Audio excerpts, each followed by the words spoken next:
Kita melihat bahwa akhirnya Ibu Megawati Soekarno Putri keluar dari kandang. Tapi menurut saya pilihan playing victims itu menurut saya akan kurang strategis ya. Karena tidak harus merengek, tidak harus menangisi, orang tetap bisa tegas. PDI itu DNA-nya itu adalah kalau enggak iya ya tidak. Kan seperti itu. DNA PDI itu selalu seperti itu, apalagi selama ini sudah jadi terbiasa menjadi oposisi. Ketika Jokowi sudah meredefinisi dirinya sebagai entitas politik yang kuat, menyetarakan dirinya sama dengan PDIP Perjuangan, ya kan, menganggap levelnya juga sama dengan Megawati Soekarno Putri. Tribunnews on Fokus, Tribuners kembali menjumpai Anda hari ini bersama dengan saya Nila Irda. Kita kembali membahas terkait dinamika politik di tanah air. Kita sudah bergabung bersama dengan pengamat politik sekaligus Direktur Politika Research and Consulting atau PRC, ada Bang Rio Prayogo, yang mana kita akan membahas terkait suara hati nurani dari Bu Megawati Soekarno Putri. Bang Rio, selamat datang di Tribunnews on Fokus. Apa kabar? Baik, Nila, baik semua ya. Baik, Bang Rio. Terima kasih sekali untuk kesempatannya berbincang bersama dengan saya kembali dalam program Tribunnews on Fokus, Bang Rio. Ini suara hati nurani Bu Ketum PDI Perjuangan, Bu Megawati Soekarno Putri. Untuk mengantar awal dari Bang Rio yang juga menonton keseluruhan dari suara hati nurani Bu Megawati ini seperti apa, Bang? Ya, pertama kita harus kita melihat bahwa akhirnya Ibu Megawati Soekarno Putri keluar dari kandang dan menyampaikan berbagai opininya, perspektifnya dengan narasi yang sangat baik gitu ya.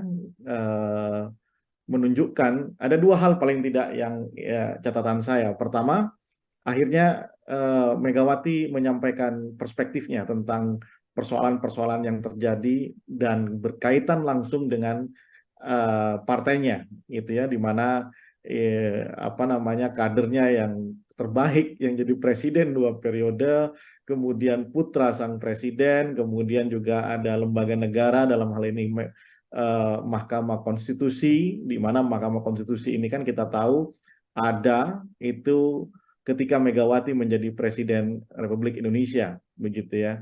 Bagaimanapun ada bangunan chemistry lah antara Megawati dengan lembaga negara yang didirikan di era beliau menjabat dulu. Itu yang pertama. Yang kedua, secara normatif memang Megawati memberikan pesan kepada Jokowi ya, kepada Gibran, kepada siapapun yang terlibat di dalam huru-hara politik, bahwa kondisi ini tidak ideal. Kondisi yang terjadi ini di luar bayangan demokratisasi yang ada di benak Megawati maupun warga PDIP mungkin begitu. Nah, dua hal itu yang menurut saya menjadi highlight, meskipun saya juga harus akui yang ditunggu pemirsa, ditunggu publik begitu ya, tentang sikap tegas dari Megawati terhadap Jokowi maupun Gibran itu juga kita belum lihat ya. Kita baru menyaksikan suara-suara yang kritis itu dari pasukan Megawati ya, baik dari sekjennya, kemudian dari fungsionaris di DPP maupun politisi-politisi PDI Perjuangan. Nah, itu Nila.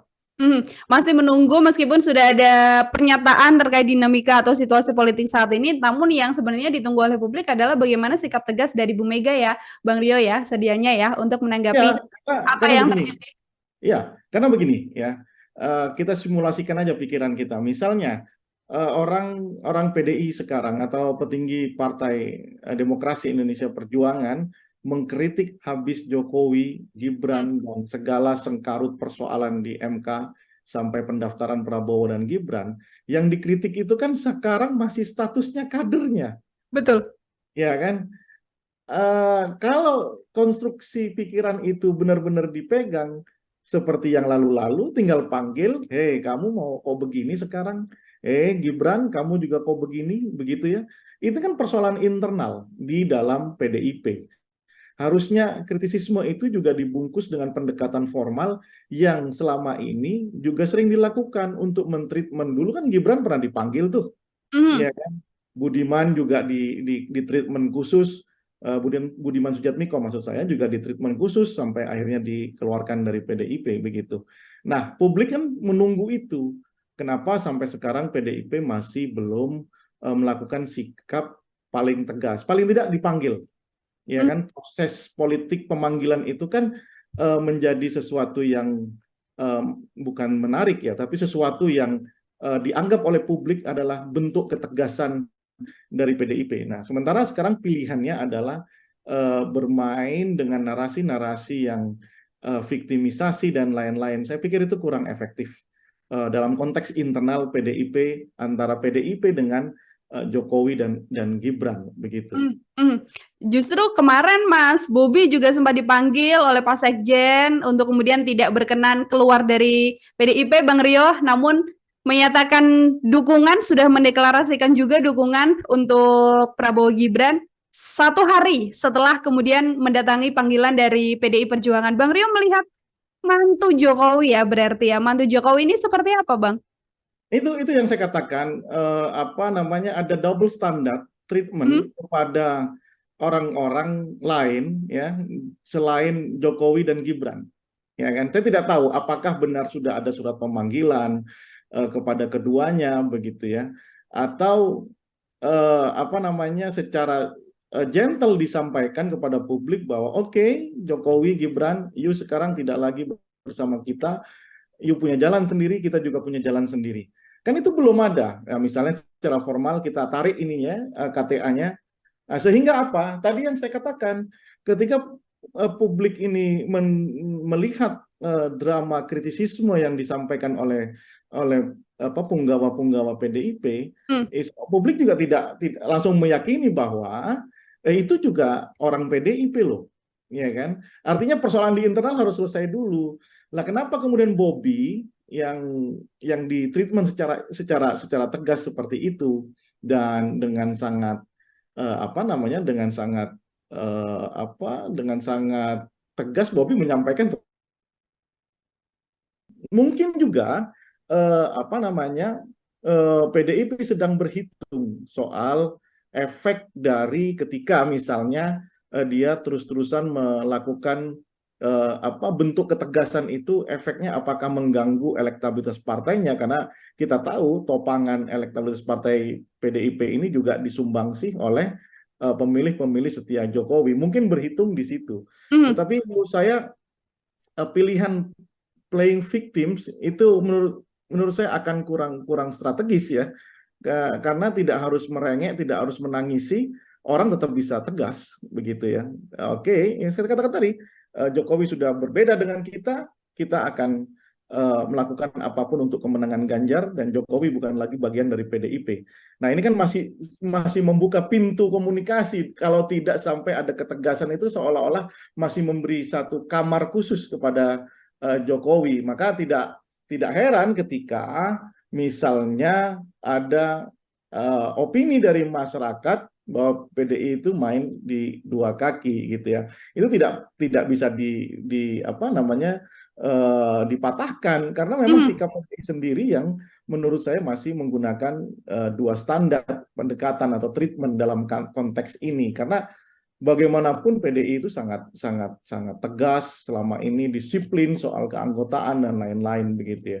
Misalnya Gubernur Maluku yang mencalonkan istrinya di PAN itu langsung di treatment secara tegas oleh DPP PDIP. Nah, untuk konteks Jokowi dan Gibran, pemanggilan saya belum melihat kemudian memberikan sikap tegas soal keanggotaan atau apakah dia masih PDIP atau tidak, itu pun belum kita saksikan gitu ya. Itu akan sangat merugikan PDIP menurut saya. Akan sangat merugikan bagi PDIP. Ini kalau kita hitung-hitungan atau kita sedikit tarik soal bagaimana situasi antara PDIP dan Presiden Jokowi begitu ya, Bang Rio. Di beberapa kesempatan kita sempat berbincang juga terkait bagaimana Prabowo Subianto bisa mendapatkan karomah dari Presiden Joko Widodo, atau justru Bang Rio juga melihat situasi ini adalah bentuk PDIP sedang menunggu karomah juga dari Presiden Jokowi dengan tidak bersikap tegas untuk pemecatan dan lain sebagainya. Itu yang menurut saya ini kan sudah apa istilah mereka kan pengkhianatan gitu Iya, ya. betul. Kalau atau perselingkuhan ya. Kalau pengkhianatan perselingkuhan tidak dikasih ketegasan kan gimana ya? Justru persepsi publik terhadap PDIP itu semakin buruk ya kan. Hmm.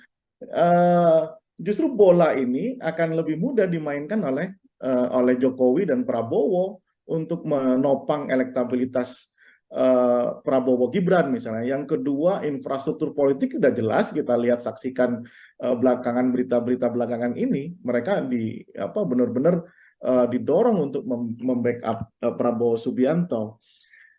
Pilihan terbaik buat saya untuk PDIP adalah dengan memberikan ketegasan sikap kepada Jokowi dan Gibran tanpa harus melakukan upaya viktimisasi terhadap PDIP. Masyarakat itu sangat ini kok tahu kok tentang komitmen konstitusional Megawati selama ini. Bagaimana misalnya Megawati itu berkonflik dengan Soeharto, tapi Megawati masih sangat menghargai Soeharto. Orang tuh tahu semua bagaimana Megawati di hadapan Republik ini benar-benar punya jasa gitu loh. Tapi dalam konteks ini kayaknya memang masih dalam proses perhitungan matematika politik.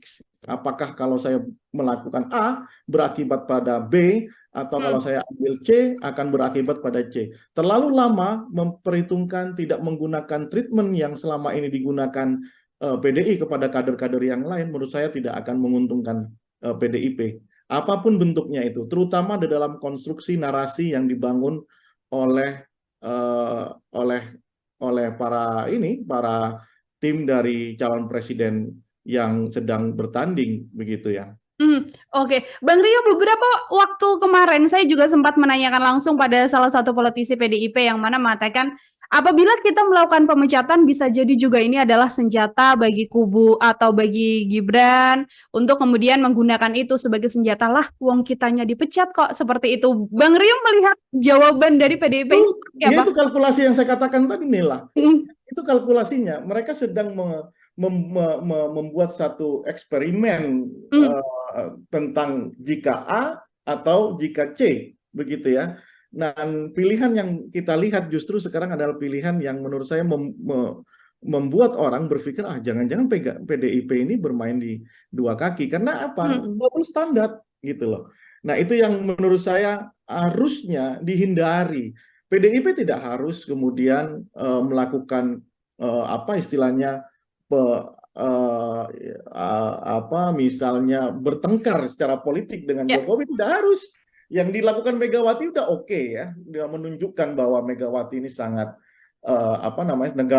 jiwa statementship-nya sangat tinggi, kemudian dia tidak lebay. Megawati sangat tahu menempatkan posisi konflik, apalagi Megawati ini kan orang yang sudah asam garamnya itu dihina, dinaik, kemudian dihina lagi gitu ya. Di dalam politik di Indonesia Megawati aktor yang paling banyak menerima situasi itu, dan sekarang harus dihadapkan pada situasi yang tidak jauh beda ya. Nah, tetapi kok pilihan politiknya, sikap politik PDIP cenderung tidak abu-abu, tapi cenderung sangat berhati-hati. Nah, PDIP tidak punya DNA hati-hati itu, ya kan? PDIP organisasi kaderisasi yang paling baik di antara semua partai yang ada di Indonesia. Karena apa? Karena di dalam PDIP selalu ada kata pendisiplinan, ketertiban, begitu ya. Itu yang membuat PDIP akhirnya menjadi partai yang paling besar di Indonesia. Dan itu dirasakan oleh partai lain, bahkan harus dicontoh, ya kan? Saya tahu betul bagaimana mereka menganggap PDIP itu adalah partai kader yang paling utama dibanding partai-partai yang lain. Tetapi dalam konteks yang seperti ini, kok PDIP terkesan sangat berhati-hati, sehingga memunculkan narasi-narasi yang justru itu backfire buat dia. Bukan harus memecat gitu ya, pilihannya kan banyak, ya kan, sudah berbeda pilihan dan harus sudah tidak lagi bersama PDIP. Begitu. Sembari PDIP bisa dong membangun koalisi atau setidaknya komunikasi dengan koalisi perubahan. Ya minum kopi, minum teh, ya kan. Apalagi Hmm. kemarin kita lihat beberapa partai sudah ngasih sinyalemen, itu harus dimanfaatkan untuk PDIP. Paling tidak bukan untuk putaran pertama, tapi nanti untuk putaran kedua. Ya kan, Hmm. bagaimanapun harus ada nih calon presiden atau gerbong koalisi yang tersisih dari putaran pertama dan PDIP harus memanfaatkan itu. Nah, bentuk ketegaran politik semacam itu yang harusnya dipilih ketimbang misalnya melakukan upaya-upaya narasi kritis, tetapi satu sisi kritisnya itu kan pada kadernya. Ini kan Hmm. persoalan internal, gitu ya. Ini kan persoalan internal antara Jokowi dengan PDIP, gitu loh. Jadi saya ingin mengatakan bahwa urusan Jokowi, urusan Gibran itu adalah persoalan internal PDIP. Selesaikan di internal. Bangun narasi-narasi kegagahan yang seperti Mega lakukan di kemarin itu. Ya meskipun kurang terlalu dan kurang menukik, tapi setidaknya kita melihat Megawati sangat tough, sangat tangguh menghadapi situasi yang seperti ini. Itu Hmm. saya.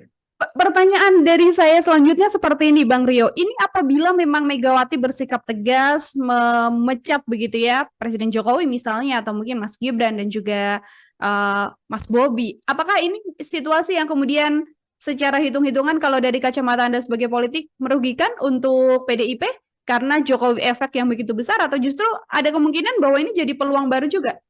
Saya balik bertanya, kalau tidak dipecat ini menguntungkan apa merugikan?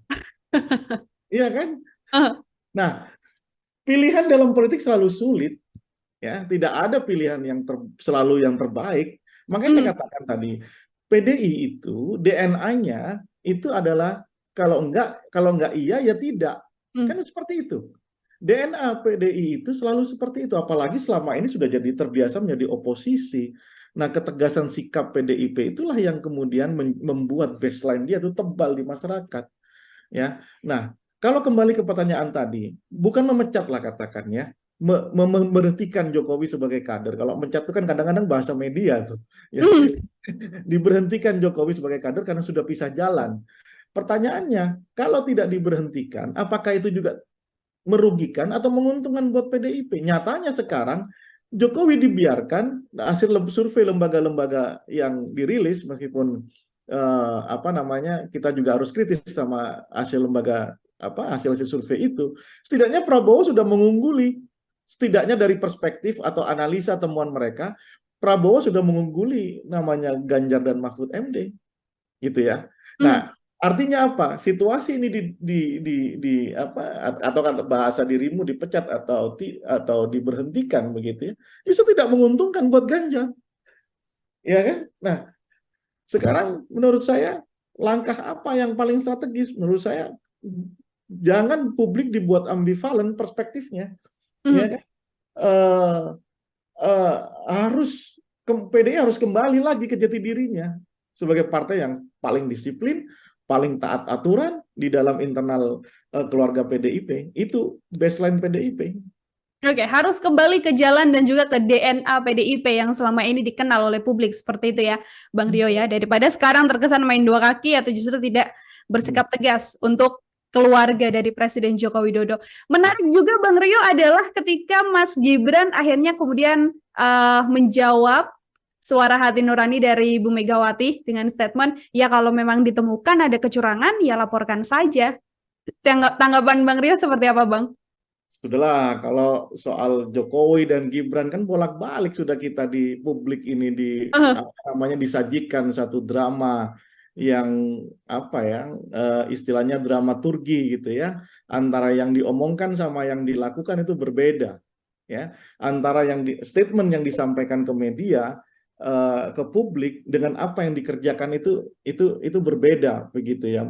Misalnya Jokowi tidak cawe-cawe, tapi dia yang mengorganisir semua urusan politik pencapresan ini. Kemudian Hmm. bilang bahwa Gibran belum layak dan lain-lain, tapi didorong untuk jadi cawapres begitu ya. Saya agak apa ya, kurang bersimpati dengan jiwa-jiwa politik yang seperti itu. Dan itu bukan apa, kalau bahasa tadi bukan DNA kita sebagai seorang yang lahir dan tumbuh besar di Indonesia. Kenapa? Bicara soal tokoh-tokoh politik, tokoh-tokoh bangsa, kita melihat bagaimana selain pertarungan ide, juga ada pertarungan moral di situ yang dilandaskan oleh founding fathers di dalam membangun narasi-narasi politik, begitu ya. Jadi saya itu terlalu meremehkan. Nyatanya sudah jelas bahwa upaya dia masuk sebagai cawapres adalah upaya pelanggaran etik yang sangat berat. Ya, secara moral harusnya pilihan terbaik buat Gibran sebagai calon pemimpin masa depan Indonesia, misalnya katakan seperti itu, mundur sebagai calon wakil presiden dari Prabowo Subianto. Dan ini juga ujian sebenarnya buat Prabowo Subianto, bagaimana moralitas politik itu benar-benar tetap dikedepankan begitu. Meskipun kita agak sumir ya berdiskusi soal etika dan moralitas dalam paradigma realis begitu. Saya lihat aktor-aktor politik menjadi sangat realis sekali. There is no morality in politics, ya kan, itu doktrin realisme politik begitu. Tapi untuk konteks Indonesia saya kira itu bukan pilihan terbaik. Saya tidak ada isu sama sekali soal Prabowo, soal Gibran. Silahkan. Isu saya adalah cara masuk yang curang itu yang membuat kita itu terbelalak gitu ya. Kok begini caranya? Soal Gibran misalnya nih ya, Gibran ini sudah umurnya 40 tahun, bahwa Jokowi mau bangun dinasti politik, saya nggak ada masalah. Ya, bukan tidak ada masalah, tetapi begini, praktek dinasti itu kan terjadi di mana-mana di Indonesia, di pilkades misalnya, pilkada misalnya, nggak usah jauh-jauh lah. Jadi di Banten masih ada, di wilayah-wilayah di Indonesia itu masih banyak tuh praktek seperti itu. Yang berbeda adalah Gibran ini belum mencukupi aturannya dirubah. Yang pernah kita diskusikan, ini pertandingan sepak bola, masuk menit 30, peraturan dirubah, gitu ya. Wasitnya pun udah dihukum nih, sudah dikeluarkan dari pertandingan itu. Nah, ini yang menurut saya tidak kembali lagi soal moralitas. Itulah yang membuat para tokoh-tokoh agama, tokoh budaya bergerak. Karena apa? Karena mereka yang menjaga etika, fatsun politik kita. Ya mereka itu tokoh-tokoh senior yang terus mengkampanyekan proses demokratisasi yang dilandaskan dari nilai-nilai keindonesiaan. Itu Nila menurut saya. Oke, Bang Rio. Ini di situasi sekarang, terakhir Presiden Jokowi mengatakan bahwa banyak sekali drama Korea di Indonesia, di dunia politik Indonesia. Kemudian dijawab juga oleh PDIP yang mengatakan bahwa ya itu ada di lingkungan dari kepresidenan sendiri. Kemudian banyak sekali sampai yang terakhir ini PDIP juga salah satu kadernya mengatakan di kementerian banyak sekali menteri yang datang ke Bu Mega kemudian ingin mundur dari tugasnya yang sekarang. Bang Rio melihat situasi dan kondisi ini seperti apa, Bang? Itulah post-truth ya. Ya, kebenaran yang dibuat-buat seolah-olah menjadi kebenaran yang ada di dalam benak Jokowi dan keluarganya ya. Jokowi mengatakan bahwa drama sinetron, drama Korea, dia sadar tidak bahwa dialah sebagai aktor utama dari semua drama yang dibuat, mulai dari rentetan bagaimana ada koalisi Indonesia bersatu, kemudian endorsement calon presiden Ganjar yang rambutnya putih, terus kemudian statement soal cawe-cawe dan lain-lain. Dan faktanya sekarang iparnya sudah dipecat karena melakukan pelanggaran etik. Situasi ini dibuat sendiri oleh Jokowi. Ya, tidak salah kemudian kalau ada yang memberikan judgement bahwa Jokowi ingin melanggengkan kekuasaannya dengan memberikan Gibran ini sebagai calon wakil presidennya Prabowo Subianto, bahkan harus melawan partainya sendiri. Nah, ini kan drama sendiri yang dibuat. Coba pilihannya, misalnya Jokowi, saya akan mengakhiri masa jabatan ini, saya ingin rakyat Indonesia tetap damai, tertib menghadapi pemilu. Kita dukung apapun yang menjadi pilihan rakyat Indonesia. Saya kira tidak akan ada drama itu. Nah, ini drama dibuat sendiri dan celakanya Jokowi yang justru mengatakannya seolah-olah dia itu adalah bagian yang paling netral, bagian yang tidak ikut serta di dalam drama itu, padahal dia aktor, produser sekaligus apanya itu ya, sutradaranya ini. Nah, itu yang saya katakan, wah ini kebenaran yang dicuplik satu tapi kemudian dinarasikan menjadi sangat sangat sangat masif begitu. Ini apa ya, sulit untuk kita percaya. Pengen percaya, saya dulu adalah orang yang sangat menggemari Jokowi, 2 periode saya mencoblos Jokowi begitu ya. Untuk kali ini sulit rasanya untuk percaya, meskipun pengen percaya tapi sulit saya untuk percaya. Sulit sekali untuk kemudian mempercayai sosok Presiden Jokowi yang sekarang. Artinya ketika 2 periode yang lalu Bang Rio bisa melihat sosok Presiden Jokowi yang sedemikian rupa, dan sekarang sebagai pengawat politik juga Bang Rio melihat sosok Presiden Jokowi sudah berbeda dengan sosok Presiden Jokowi yang terdahulu. Yes. Jokowi memberikan harapan, dia coming from nothing lah istilahnya kalau dulu ya. Itulah harapan yang menjadi kita sebagai anak-anak yang lahir dari kampung-kampung ini benar-benar melihat Jokowi adalah harapan dari rakyat biasa ya. Datang dari orang biasa, bukan orang yang darah biru, tidak punya jabatan apapun, kemudian bisa menjadi presiden. Imajinasi kita tentang kepemimpinan yang sangat sangat egaliter, kemudian istilahnya ada servant leader, leader yang melayani, itu semua ada di benak Jokowi. Kita titipkan harapan itu kepada Jokowi. Nyatanya sekarang entah itu karena memang disposisi psikologis Jokowi dari dulu seperti itu, cuman kita nggak ngerti gitu ya, atau memang kekuasaan yang sudah merubah karakter Jokowi menjadi sedemikian realis, menjadi sedemikian pragmatis, oportunis, dan haus akan kekuasaan. Nyatanya Jokowi 2014 dengan Jokowi di menjelang 2024 ini adalah 2 sosok yang berbeda, Nila. Menjadi 2 sosok yang berbeda. Di sebuah kesempatan saya juga pernah menonton sebuah podcast Bang Rio yang mana narasinya adalah PDIP ingin sekali hat-trick untuk kemudian bisa memenangkan kontestasi ini begitu ya. Kemudian Presiden Jokowi juga ini sama-sama ingin memenangkan juga lewat Prabowo Subianto dan juga lewat Mas Gibran. Di PDIP sempat saya berbincang mengatakan bahwa ya Jokowi tidak bersama kendaraan untuk memenangkan Ganjar karena dia meyakini Prabowo lah yang akan menang. Kita hitung-hitungan keserakahan sekarang Bang Rio. Apakah memang ini adalah bentuk dari keserakahan kedua petinggi atau orang-orang yang berpengaruh juga di Republik ini, Bang? Itulah, ketika Jokowi sudah meredefinisi dirinya sebagai entitas politik yang kuat, menyetarakan dirinya sama dengan PDIP Perjuangan, ya kan, menganggap levelnya juga sama dengan Megawati Soekarno Putri, akhirnya Jokowi punya opsi-opsi politik yang lainnya.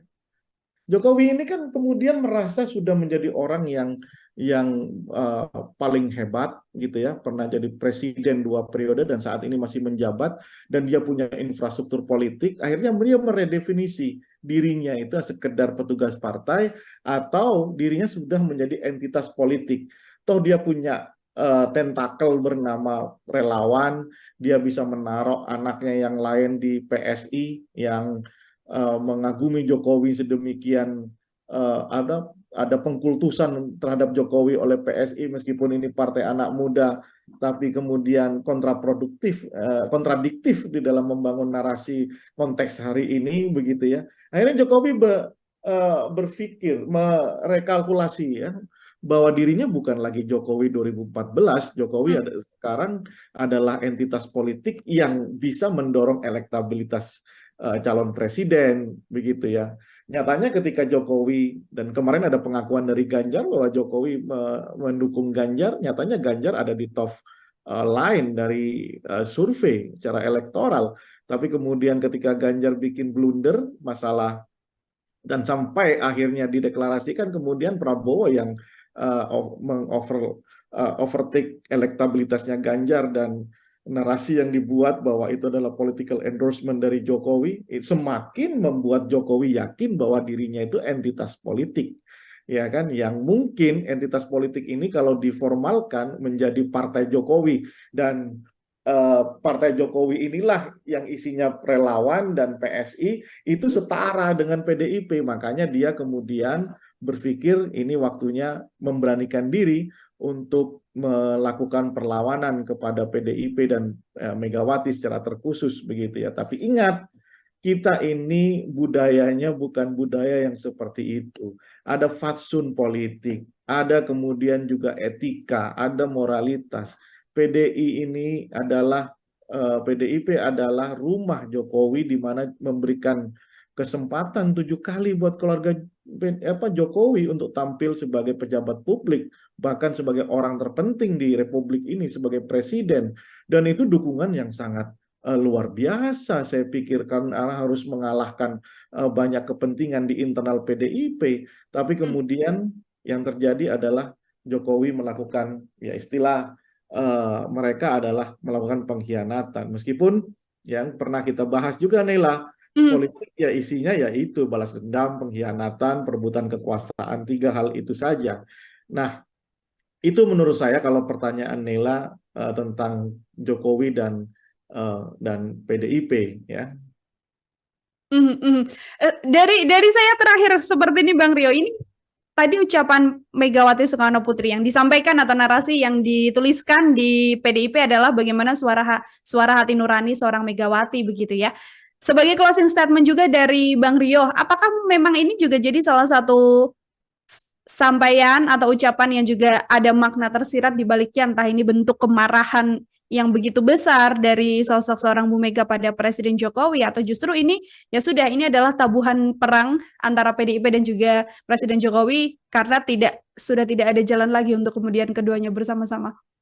Meskipun politik itu sangat lentur, sangat fleksibel, kita nggak tahu hari ini delay, besok jadi tempe, begitu ya. Seperti halnya Prabowo yang dua pemilu presiden terus-terusan berperang dengan Jokowi, tiba-tiba nyaman jadi menerima ajakan sebagai Menteri Pertahanan, ya, publik terbelalak. Tapi kalau konteksnya yang Nela tadi sampaikan, apa yang disampaikan oleh Ibu Megawati, menurut saya adalah bentuk kekecewaan yang mendalam, ya kan, kemarahan yang sangat besar. Cuman memang kita harus akui kelas Ibu Megawati yang sudah mengalami banyak sekali dinamika politik, asam garam politik di Indonesia, itu berbeda dengan yang lainnya. Terlihat sekali Ibu Megawati bisa menata sikapnya, bisa memberikan pandangan konteks secara kenegaraan, konstitusional, ketimbang urusan pribadinya dengan Jokowi.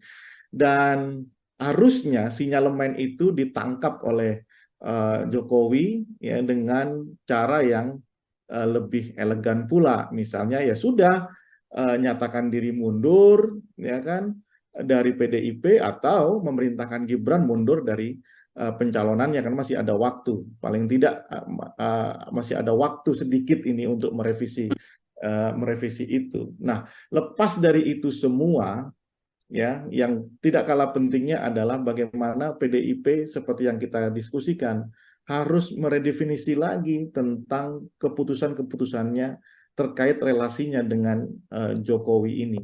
Orientasinya itu seperti apa? Ataukah PDIP ingin belajar karena sudah 10 tahun jadi penguasa, ingin tetap berada di kekuasaannya sehingga masih ada satu lorong yang disisakan, manakala ketika Ganjar nanti tidak jadi presiden, tetap ada ruang komunikasi dengan pemenangnya, misalnya Jokowi dalam hal ini. Itu urusan lain menurut saya, ya. Tetapi kalau itu yang dipikirkan, kalau itu yang dikonstruksikan, dan itu yang dijalankan sekarang, saya akan menduga PDIP akan kehilangan momentum untuk kembali berkuasa.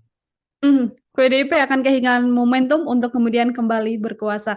Yang pasti ini juga tidak hanya sikap dari PDIP saja ya, Bang Rio, untuk kembali pada DNA-nya yang disiplin, tapi juga etika secara politik dari sosok orang nomor satu yang paling dipandang atau yang paling terpandang di Indonesia ini juga sedang dipertaruhkan untuk kemudian marwah dan juga sosok kenegarawanannya masih bisa terjaga, dan pendukungnya tidak lari kemudian ya, karena melihat sosok Presiden Jokowi yang sudah berbeda seperti itu. Bang Rio, terima kasih banyak sekali lagi untuk obrolan kita hari ini dalam program Fokus. Semoga di lain kesempatan kemudian kita bisa berbincang lagi, Bang Rio. Terima kasih, Nela.